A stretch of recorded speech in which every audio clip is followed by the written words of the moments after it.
भगवान राम और कृष्ण में कितनी समरूपता है। एक जगह भगवान गुरु बनकर के अर्जुन को ज्ञान दे रहे हैं और रामावतार में भगवान शिष्य बनकर के वशिष्ठ से ज्ञान ले रहे हैं। योग वासिष्ठ भी गीता है और गीता भी गीता है। एक अवतार में स्वयं शिष्य बनकर ज्ञान ले रहे हैं और एक अवतार में गुरु बनकर ज्ञान दे रहे हैं। ठाकुर जी ने कुछ छोड़ा नहीं है। एक अवतार में उनका शत्रु समुद्र में रहता था, लंका समुद्र के बीच बसा हुआ था, और एक अवतार में खुद ही समुद्र के बीच में जाके बस गए, द्वारिका में। छोड़ा नहीं है। राम और कृष्ण में अंतर भी बहुत है और राम और कृष्ण में समानता भी बहुत है। कल मैं आपको बताऊंगा बहुत सारे अंतर, आपको आनंद आएगा। अच्छा हाँ सही बात है। और बहुत सारी समानताएं कि दोनों में समानता क्या है और फिर हमें लेना क्या है उनसे। राम का आचरण, राम का अनुकरण आप कर सकते हैं, श्री राम का, राम जैसे वैसे बन सकते हैं, पर सावधान कृष्ण जैसा मत बनना।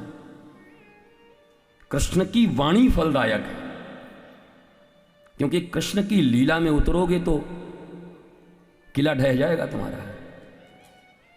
और लोगों ने वही किया है भारत में। दो डंडा लेकर के रस रचो है, रस रचो है। लड़के और लड़की के डांस को रास कहते हैं। किस बुद्धू ने पढ़ाया तुम्हें? कौन से भारतीय संहिता में किस गुरु ने पढ़ाया? रसौ वैसा। परमात्मा और जीवात्मा के मिलन को रास कहते हैं।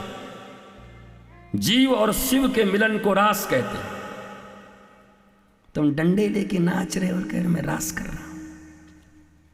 गली मोहल्लों में तुम्हारे काम की लीलाएं चलती हैं और कहते हो आजकल रासलीला चल रहा है। बेशर्मो भारतीयों,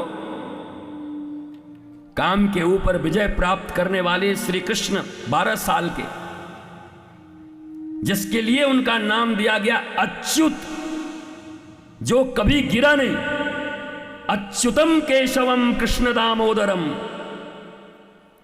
उन अच्युत भगवान की दिव्य लीलाओं को काम लीला से जोड़ते हो। गली मोहल्ले में दो कौड़ी के लोग जब प्रेतों और पिशाचों की तरह चरित्रहीनता करते हैं तो कहते हो रास लीला चल रही है। ये भारतीयों की प्रज्ञा को हुआ क्या है? ये भारत के लोगों ने अपने राम और कृष्ण से सीखा क्या है? ये भारत के लोगों के भीतर अपने भगवान, अपने ईश्वर के प्रति कैसी सद्भावना और कैसा समर्पण है? किस स्कूल से पढ़ के आए हो? किसने पढ़ाया है? रास की लीला मनुष्य के जीवन से काम को राम की तरफ ले जाती है।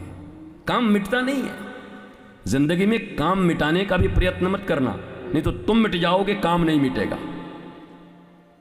क्योंकि हमारा आध्यात्म 4 पहियों पर खड़ा है, 4 पैर पर खड़ा है। उसमें एक काम भी है, धर्म, अर्थ, काम, मोक्ष। तो आप काम के विरुद्ध क्यों पड़े हैं दुनिया में? दुनिया वालों, इस चैनल के माध्यम से तुम भी कई देशों में देख रहे होगे।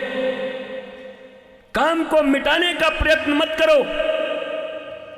काम धर्म का, आध्यात्म का एक प्रमुख अंग है।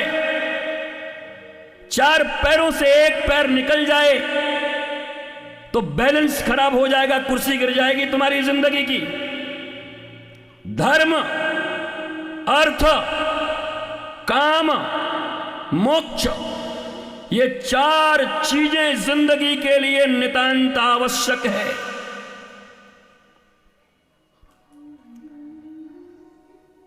इसलिए काम की निंदा मत करो और न काम विजय की घोषणा करो नारद की तरह, नहीं तो भगवान लिटा लिटा के मारेंगे। फिर नारद को भी हो गया हम काम जीत लिया। भगवान बोले अच्छे काम जीत लिया तू, इधर आ, काम जीत लिया तू, काम जीत लिया। बस अंतर इतना ही है मेरे प्यारों, जैसे गंगा नदी बहती है, दोनों किनारों के बीच, तो उनकी आरती होती है, पूजा होता है। पर वही बनारस में जाओ प्रखर, और गंगा जी में जब बाढ़ आती है तो घरों को डुबा देती हैं, गोदौलिया तक पहुंच जाती है, नाव चलने लगता है। जो माता लोग रोज गंगा की आरती करने जाती हैं, बरसात के दिनों में जब गंगा उनके घर में घुस जाती है तो झाड़ू मार मार के निकालती। हमने एक माई से पूछा, मैया गंगा जी को झाड़ू मार रही है, पाप लगेगा? बोला बाबा तेरे को भी झाड़ू लगा दूंगा। करे हमें काहे मारेगी?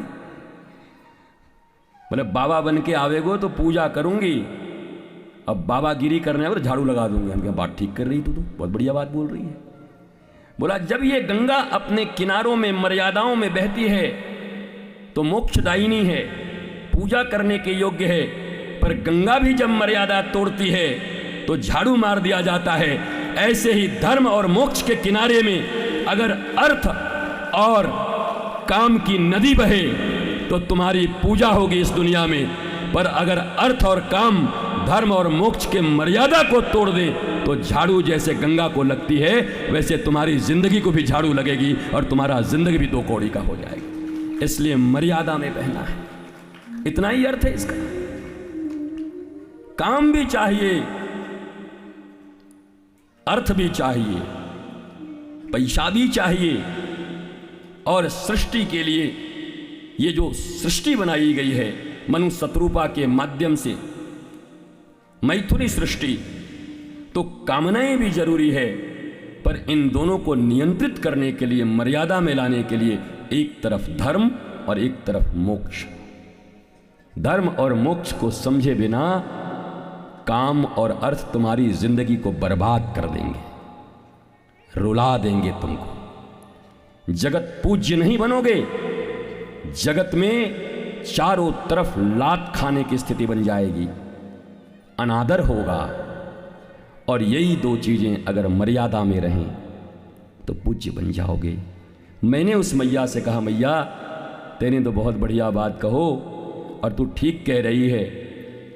जब हम भगवान राम और कृष्ण को अपने मस्तक पर लेकर चलते हैं, अपने गुरु की वाणी को अपने मस्तक पर लेकर चलते हैं, हृदय में रखते हैं, तो जिस घर में जाते हैं, सुनील के पास आए, चैनपुर में आए, तो हजारों लोग पूजा करते हैं, चरण छूते हैं, दर्शन पाते हैं।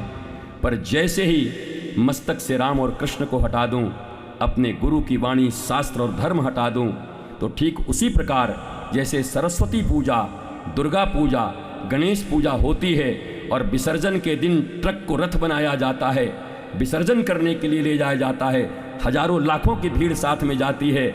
जो लोग नहीं नज़दीक पहुंच पाते वो ट्रक के पहिए को भी पकड़ के प्रणाम कर लेते हैं, डाले को पकड़ के प्रणाम कर लेते हैं, तो ट्रक को बड़ा घमंड हो जाता है, मेरी पूजा हो रही है। दूसरे दिन वही ट्रक की बुकिंग म्युनिसिपालिटी वाले कर लेते हैं कचरा फेंकने के लिए, तो कल जो लोग प्रणाम कर रहे थे आज नाक पे रुमाल रख करके बगल से निकल जाते हैं। पूजा ट्रक की नहीं होती, पूजा उस पर बैठे दुर्गा, सरस्वती और गणेश की होती है। पूजा इस शरीर की नहीं होती, पूजा राम, कृष्ण और गुरु की जो ज्ञान इसके भीतर रखा हुआ है उसकी होती है। अगर आप मर्यादा में रहोगे आपका पूजन होगा, मर्यादा में नहीं रहोगे नाक पे रुमाल रख के लोग पास से निकल जाएंगे।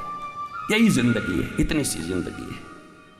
बाबा तब तक हैं, गुरुदेव तब तक हैं जब तक मर्यादा में है।